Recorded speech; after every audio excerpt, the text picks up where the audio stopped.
you know you're sitting at a desk writing your autobiography. Very good.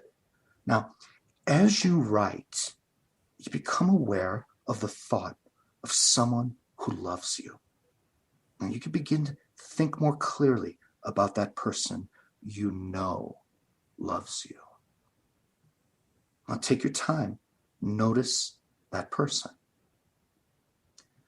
So, as you sit there writing, you can notice that across the room in your imagination, there's someone standing on the other side of a glass door. It is the person that you know loves you. As you see them, this person that loves you, you begin to notice that they're looking at you, observing you. And you decide to describe this person in your autobiography. Just take your time, describe this person, what you see, what you feel about them, even what you hear yourself saying to yourself about the person who you know loves you. Write it all down in your autobiography. Wonderful, wonderful. Now, that you have a full sense of what it's like to describe the person that loves you,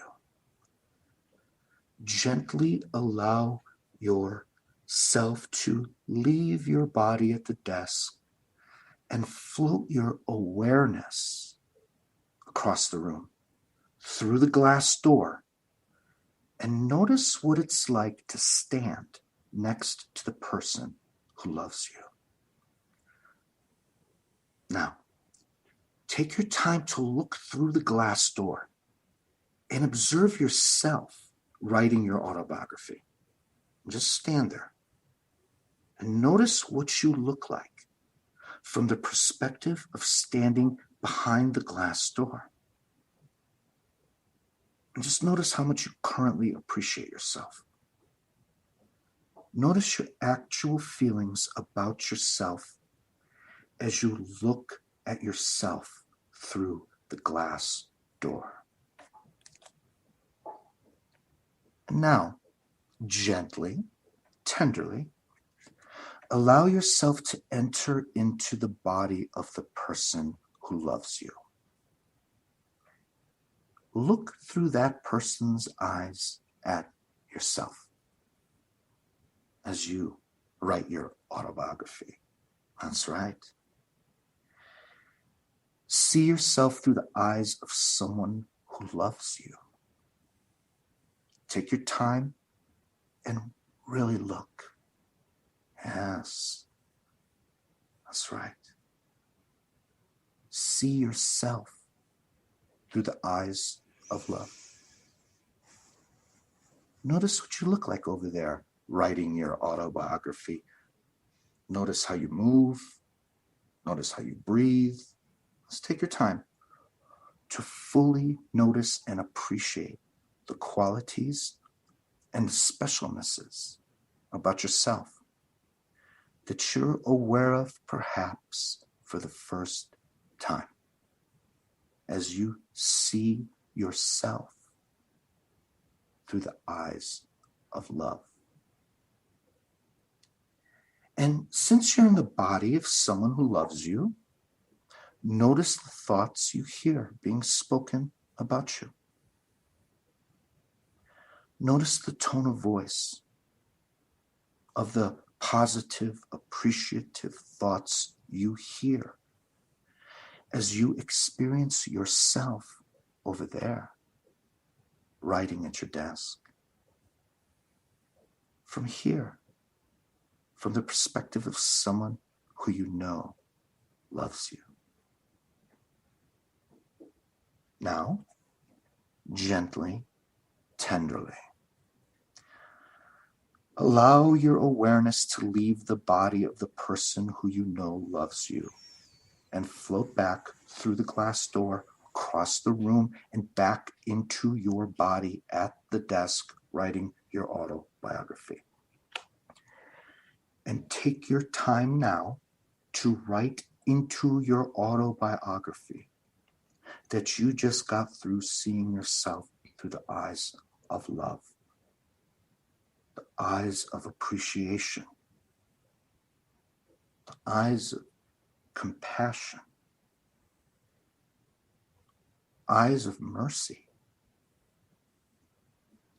And describe several of the qualities, the specialnesses you noticed in yourself when you saw yourself through the eyes of love. And as you write this experience into your autobiography, begin to think of your future experiences that you know are coming. And those experiences that may surprise you, all the places and time in your future, tomorrow, next day, weeks, months, even years from now,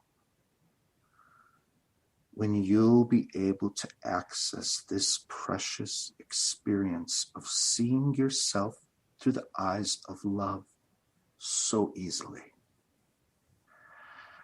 Future times and places in your life when it's important for you to notice your special qualities right now and deeply appreciate who and what you are in the world right now. And those future times when you'll be aware that this deep self-appreciation will encourage you to achieve more and more and more. This kind of deep personal self-appreciation is often the first step in training your brain to totally support and encourage yourself. This allows you to be truly empowered to see the big picture, including the picture maker, just as you did a few minutes ago. Now, take your time. Notice how this process has changed your inner representation of yourself in subtle and maybe not so subtle ways. You actually see yourself from a new and appreciative perspective. This assists you to fully accept yourself as you are. It's possible to stop battling yourself so that you can accept who you are and what you are right now. And this gentle tenderness will give you the ability to make all the changes you need to make, consciously and unconsciously. Now, just let yourself begin to return back to your full awareness, your full consciousness at your own pace. And you can come fully wide awake. 1, 2, 3. Good morning, sunshine. Good morning, boys and girls. Welcome back. All righty. There we go. Hope you enjoyed that. Yeah, my heart felt nice and warm and expansive. That is the beauty. That is NLP. That's the use of language. We can affect our opinion of ourselves, see how we can see something from a slightly different perspective in our own, only in our imagination. And we feel that feeling. That's faith. That's trust within ourselves. So thanks for letting me pour the Kool-Aid out on your I loved it. Well, I'll go back and have Brendan, my editor, put a little disclaimer. I'll just read a little disclaimer before that part, just to make sure no one's driving a car. Stay out of your car. If you need to pull over to the side of the road if you're going to do this. Otherwise, pause it and do it when you get home. Yeah, anybody using mushrooms or LSD, you're going to have a great time. So yeah, it's so interesting how, one, your voice, obviously can get you there really quickly. You have that great meditation type voice, hypnotherapist voice that just is able to calm, it just calms you down. It, like you said, it's our nervous system that's like high octane, especially right now. And for people who watch news, and I don't do those things, but some people do. Yeah, that's a whole nother episode. Bad kitty. That's a whole nother episode. But yeah, thank you so much for sharing that. And it's interesting because I was just on a call earlier with, I'm on a committee with a student leadership group, and we do a journaling session every other Friday with them. And it's helped so much because in these times, everyone's so isolated, and our students, especially, some of them are like working part-time jobs and going to school, and some of them have families, and there's just so much going on, and they don't always have time to just like connect. And so these journaling sessions have been great. And today, one of our journaling prompts was, about self-acceptance and self-love, and what does that look like, and how do we honor that? And tricky one.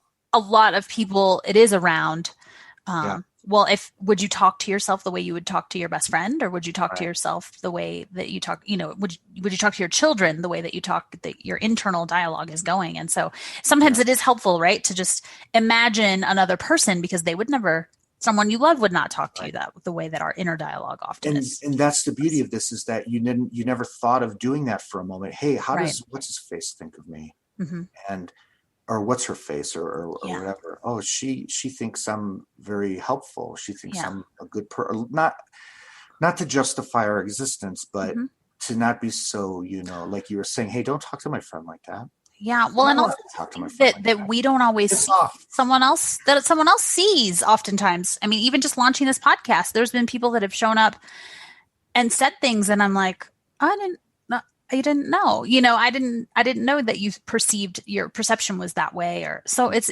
interesting too, because we're not going around soliciting feedback all the time either, right? Like, hey, how great do you think I am?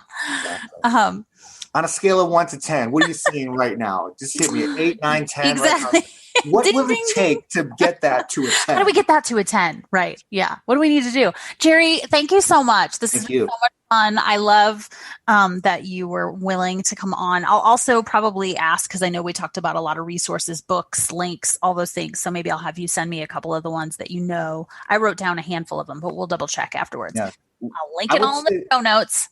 Yeah, one of the best resources would be a website, tiohi.com.